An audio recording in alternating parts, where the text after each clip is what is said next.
Kita update juga dari mancanegara, di mana di Korea Selatan kemarin rame nih, tapi ramenya bukan karena K-pop ya. Karena K-popnya sendiri langsung mereka membatalkan atau menunda show. Atau pertunjukan-pertunjukan mereka.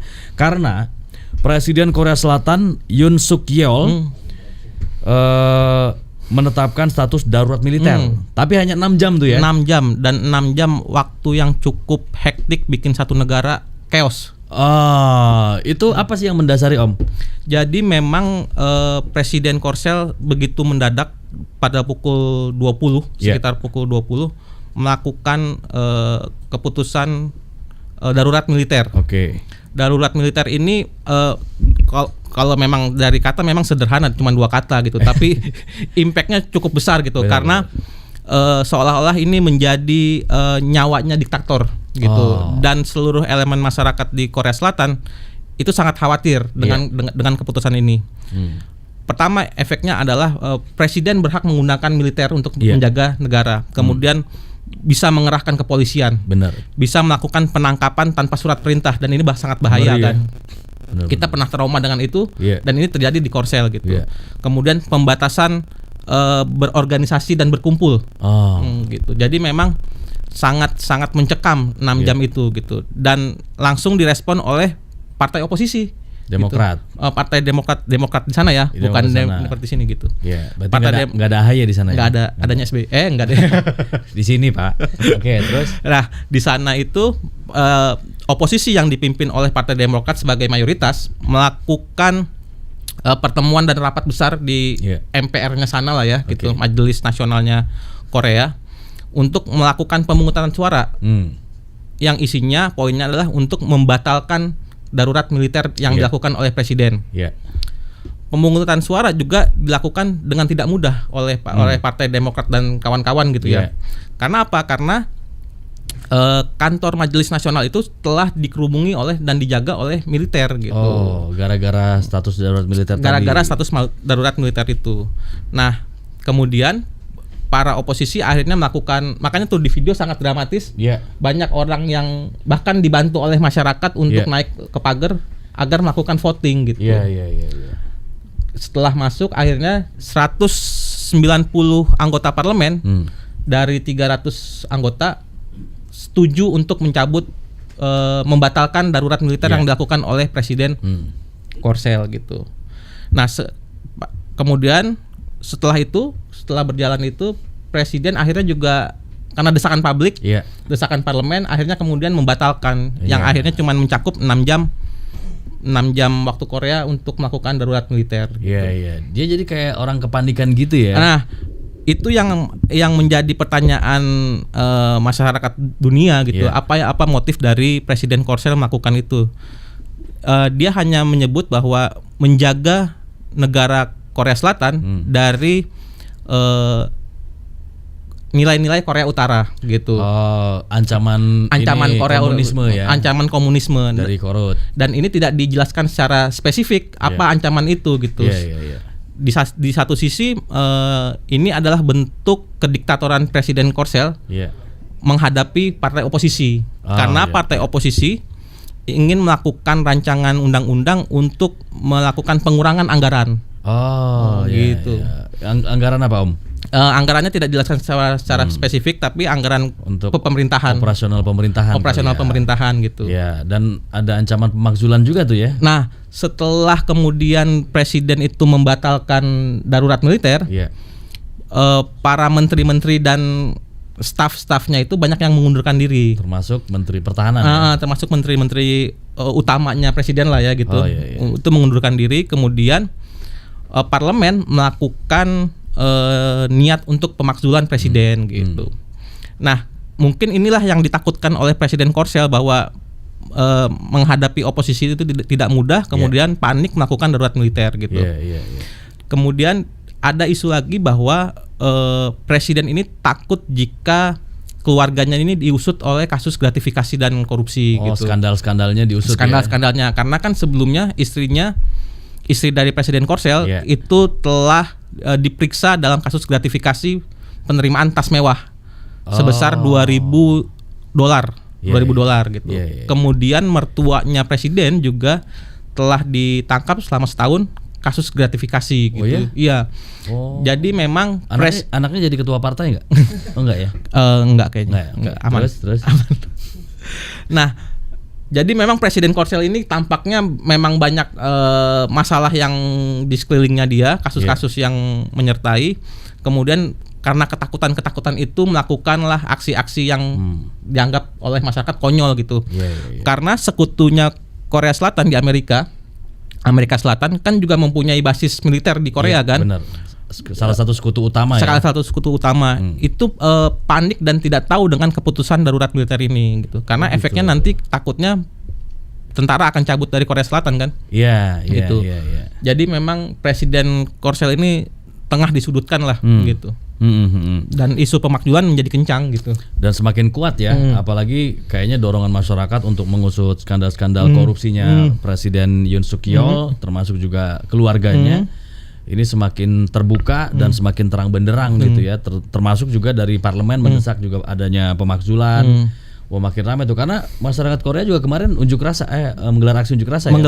Aksi unjuk rasa. Minta mundur betul. Karena memang di sana mungkin politiknya sedikit sehat dan berjalan ya, check and balancesnya. Jadi memang siapapun yang melakukan. Emang di sini enggak ya?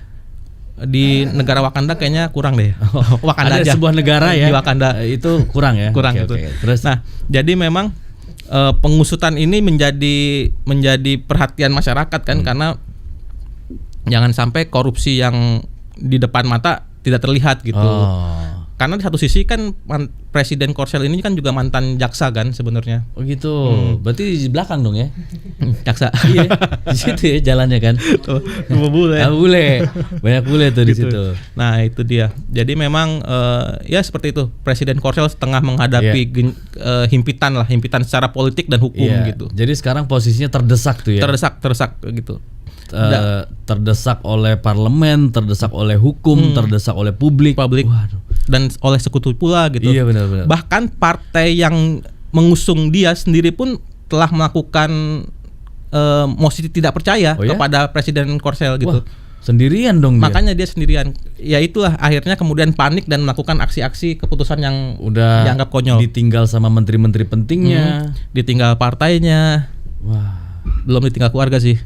Oh iya, itu yang penting sih. Itu yang penting. Tapi darurat militer kemarin juga ini kan pertama kalinya setelah tahun 80. Betul. Terakhir kan di Korea darurat militer 80 ya. Dan itu di masa-masa kediktatoran Presiden Korea waktu itu kan. Iya. Jadi menimbulkan trauma lagi sebenarnya. Benar. Karena kehidupan berdemokrasi di Korea itu cenderung modern dan moderat ya. Moderat. Kemudian kalau kita bandingkan dengan darurat militer yang terjadi pada tahun 80 ini kan beda ya. Waktu itu pemerintah harus menghadapi agresivitas dari kaum pekerja dan mahasiswa, waktu itu yang menggelar aksi juga, yang turun ke jalan, yang lumayan agresif lah. Sehingga akhirnya ditetapkan darurat militer ya. Sementara kali ini kan justru lebih ke konflik personalnya dia sendiri ya, permasalahan pribadi ya, yang banyak kasus, banyak skandal. Oh gitu. Nah, ngomong-ngomong WNI gimana di sana, aman? KBRI menghimbau untuk WNI tidak terlibat dalam berbagai macam aksi yang ada di sana. Iya. Jadi nggak usah ikut-ikutan demo. Nggak usah ikut-ikutan aksi, demo apapun, berkumpul pun harus berjaga-jaga. Karena efek dari darurat militer itu meskipun telah dicabut ya, itu adalah melarang orang untuk berkumpul. Jadi artinya harus hati-hati gitu. Intinya sih tidak terlibat dengan politik yang ada di sana. Jadi selama mengikuti imbauan KBRI, saya pikir aman sih. Ya, ada berapa jumlahnya WNI yang ada di Korea? Banyak ya. 55 ribuan ya, masalah ya. Dan diimbau untuk tidak berkerumun, dan tidak mendatangi objek-objek vital strategis seperti kantor presiden dan majelis nasional. Nggak boleh nggak usah dekat-dekat situ tuh supaya tetap aman ya. Dan jangan mendekati perbatasan mungkin ya. Iya benar. Jadi kalaupun ada yang liburan ke sana ya daerah-daerah. Emang ada liburan ke Korut? Ya ke Korea Selatan maksudnya. Oh iya, kirain oleh-olehnya rudal kali ya. Kalau jalan-jalan ke Korut.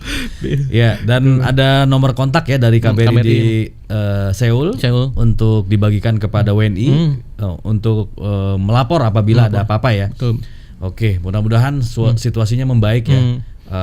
Politik di sana dan juga gesekan-gesekan yang terjadi mudah-mudahan segera membaik. Kalaupun memang Pak Presiden dituntut mundur, mudah-mudahan legowo juga ya, mundur supaya ini kan demi masyarakat Korea.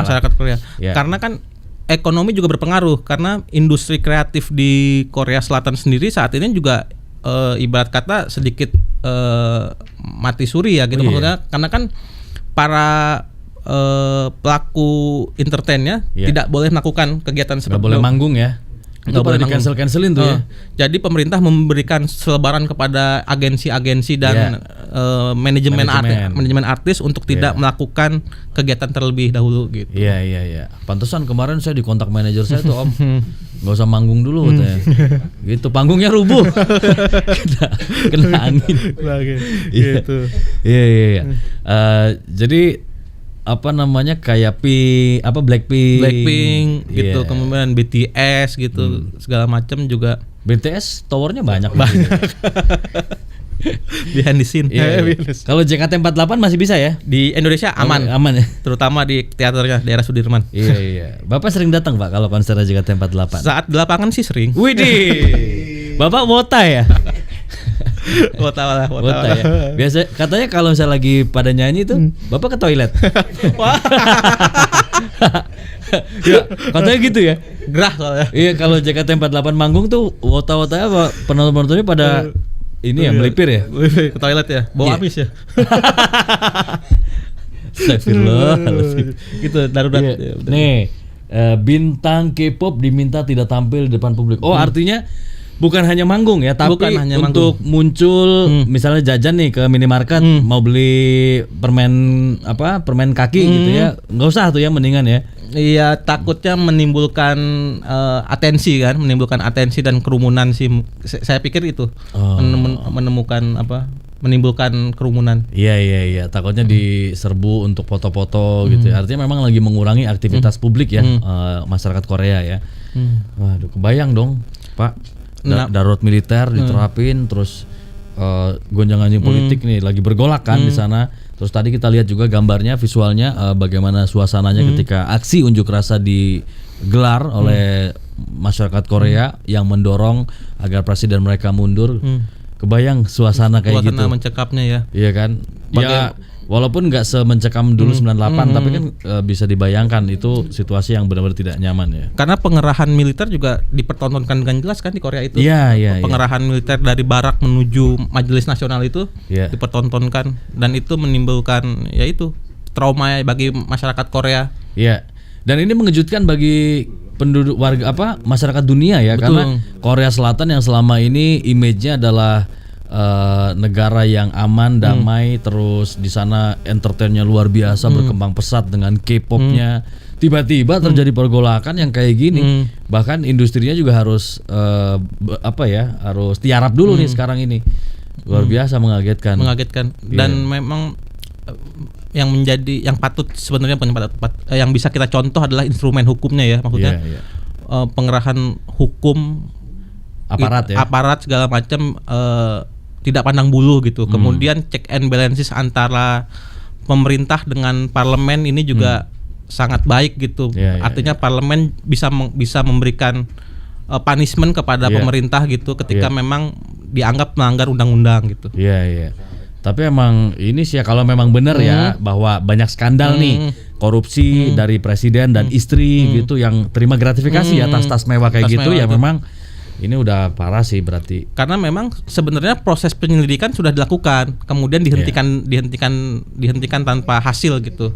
Karena dianggap itu cuma pemberian tas biasa gitu. Iya. Tapi tetaplah pejabat publik menerima apapun ya harus wajib lapor. Kalau di sini kan di atas juta ya. Itu udah dugaan indikasi gratifikasi ya. Oke. Tapi kalau kita ngomong di Korea kan di sana juga ada wamil ya, wajib militer tuh ya. Nah, ini gimana tuh kalau menurut Amalan? Kan kayak artis K-pop aja harus ikut tuh. Wajib wamil. Iya. Ya, itu menjadi kebutuhan negara Korsel sih menurut saya, karena bagaimanapun dia punya musuh abadi Korea Utara. Sedangkan juga populasinya dianggap populasinya tidak sebanyak Indonesia, mereka butuh butuh personil yang mencukupi gitu, akhirnya melakukan wajib militer gitu. Dan artinya setiap masyarakat Korea yang dewasa, laki-laki yang dewasa, mempunyai yang basic udah akil balik tuh yang sudah cukup umur untuk melakukan hamil, punya bekal untuk menjaga diri dan menjaga negaranya gitu. Oh iya benar-benar. Jadi makanya apa namanya ARMY atau misalnya fans K-pop lainnya itu kayak ngikutin banget ya pas lagi wamil nih, terus sampai ditunggu gitu. Kapan sih kelarnya wamil gitu kan? Dan bukan hanya formalitas gitu, mereka tetap walaupun mereka selebriti, tokoh ternama, mereka tetap melakukan bekal-bekal pelatihan militer dengan serius ya. Jadi nggak ada privilege ya. Dan tidak ada privilege. Justru ketika mereka mengambil pelatihan yang dianggap mudah gitu, mereka akan dicibir oleh masyarakatnya sendiri. Oh gitu ya. Wih, memang sanksi sosialnya memang cukup tinggi. Dan Korea kan gitu kan, sanksi sosial dan cibiran itu cukup tinggi. Makanya banyak selebriti yang nggak kuat dan akhirnya kemudian melakukan bunuh diri gitu. Oke.